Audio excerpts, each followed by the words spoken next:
नमस्कार दोस्तों, स्वागत है आपका मेरे YouTube चैनल किताबों की दुनिया में।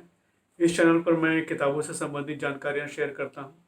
तो अगर आपको किताबों में रुचि है तो आप इस चैनल को जरूर सब्सक्राइब करें, अपने दोस्तों और अपने रिश्तेदारों के साथ भी जरूर शेयर करें और उन्हें भी सब्सक्राइब करने के लिए कहें।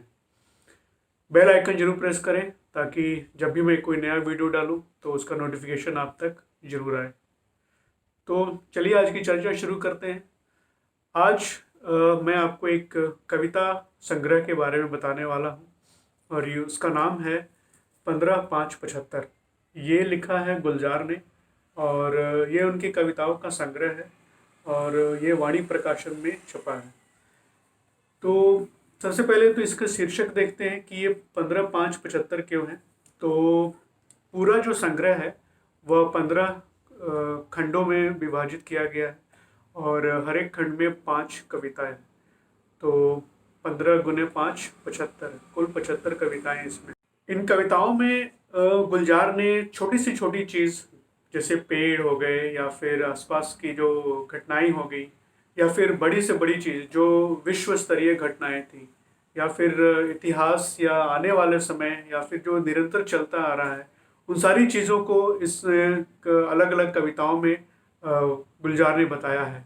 और मानवीयकरण का इतना अच्छा प्रयोग किया है उन्होंने कि इनकी हर कविता में आप देखेंगे तो आसमान की कनपट्टियाँ सफ़ेद हो जाती हैं, सूरज को एक मटके में भी डाल दिया जाता है। जब भी वो कुछ कविताएं हैं जो सूर्योदय और सूर्यास्त के ऊपर है तो ऐसा लगता है जैसे आसमान मटकी में उड़ेल रहा हो क्षितिज पर सूरज को।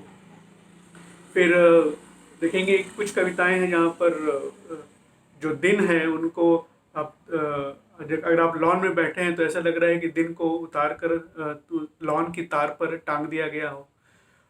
कुछ युद्ध के बारे में उन्होंने बताया है, जैसे अफगानिस्तान और जो बगदाद में जो लड़ाई हुई और उनसे जो लोग मरे, उसकी वजह से कितनी क्षति हुई, कितने लोग मारे गए। तो यहाँ पर उन्होंने एक खंड में रखा है जिसका नाम है सिर पे कैक्टस उगाते हैं।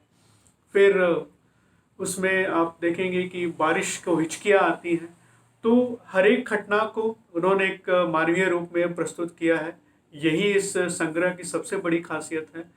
और मुझे जो कविता बहुत अच्छी लगी, मतलब मैं उसके 2-4 पंक्तियाँ आपको बता सकता हूँ। ये प्लूटो के बारे में है कि जब मुझे जैसे समझ में आया वो यही है कि जब पहले प्लूटो जो था, जो जो 9 ग्रह होते थे उसमें जो साइंस की जो दुनिया है वो साइंटिस्ट उसे प्लूटो को भी मानते थे, लेकिन कुछ साल पहले प्लूटो को भी उन 9 ग्रहों की श्रेणी से निकाल दिया गया। अब सिर्फ 8 ही ग्रह मानते हैं। तो इसके ऊपर उन्होंने जो कविता लिखी है वो ये है कि मैंने 100 बार, कुछ इस तरह से लाइनें हैं कि 100 बार मैंने गिनती करके देखा, हर बार 9 ही कंचे थे मेरी जेब में, एक जेब से दूसरी जेब में करते हुए मेरा एक कंचा कहीं खो गया है, ना हारा ना गिरा कहीं पर, प्लूटो मेरे आसमान से गायब है।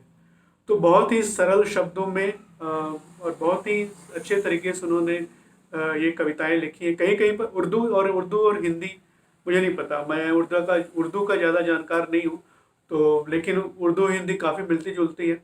तो उर्दू शब्दों का प्रयोग है, कुछ मायने दिए हुए हैं जो मेरे ख्याल से जो जो मुश्किल शब्द हैं उर्दू के, उनके मायने इसमें दिए हुए हैं।